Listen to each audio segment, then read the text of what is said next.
LuvTru project, day 8. Okay, what am I seeing here? God, a lot of stuff is happening in my mind.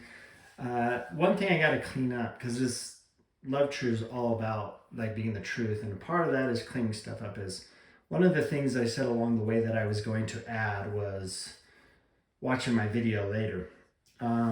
That's been a little hit and miss. I think I've caught up to all of them where I've watched them, but I did do all of them on the same day.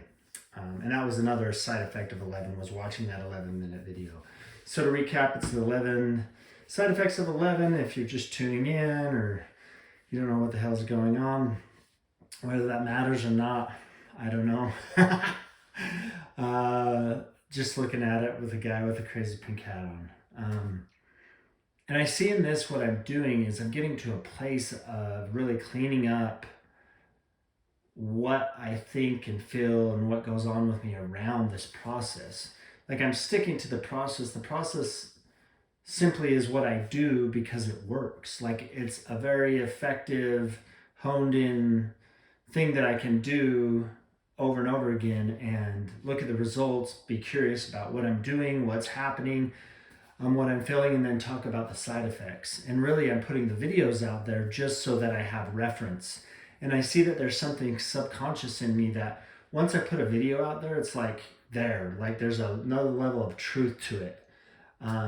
One, saying it out loud, two, recording it, and then allowing it to be out in the world, whether one person sees it, 1,000, whoever sees it, right? I see that doesn't really ever cross my mind after a video, unless I say something about somebody and then I go, oh, was that appropriate, or did I honor them? But also that's in learning, because so many times in life I just keep everything inside just because there's no reason to talk about every detail. So I mull it over, and that's where I see a lot of the management of the lie happens, is when I'm thinking about things and all these different scenarios and possibilities pop in, and it's like, even with the best intentions, I see that things kept inside are really hard to get to a really raw truth.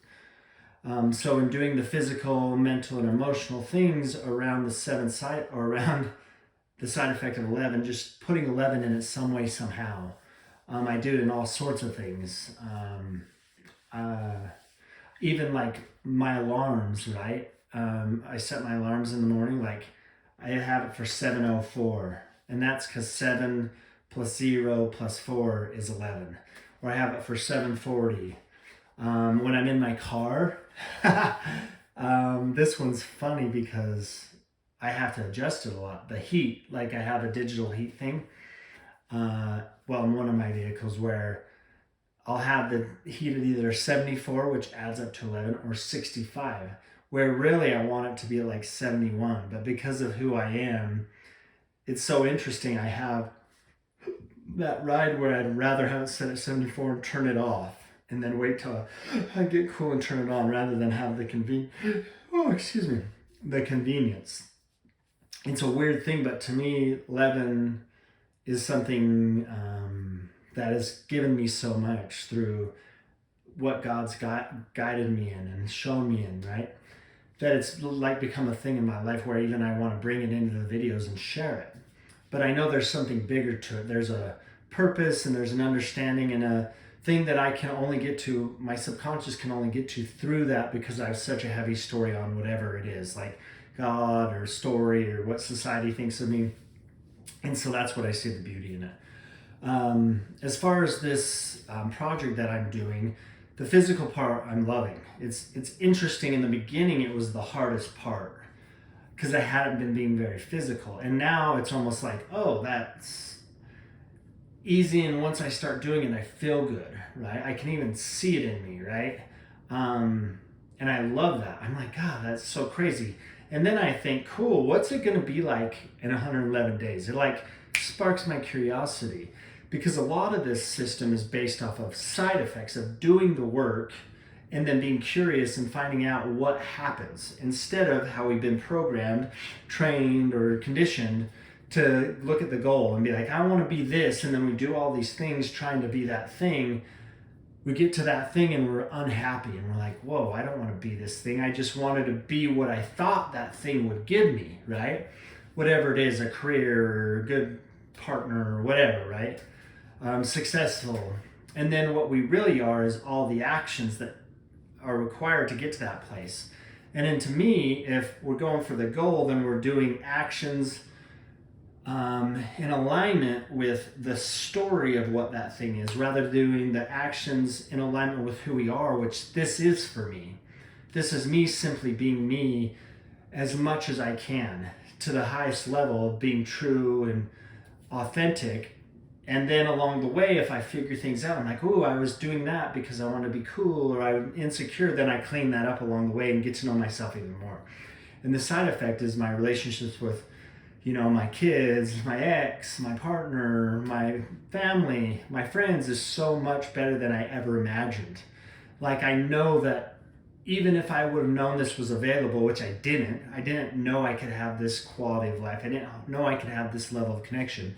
But even if I did, I would have been so busy chasing what I thought was required to get these results that I would have never got these results.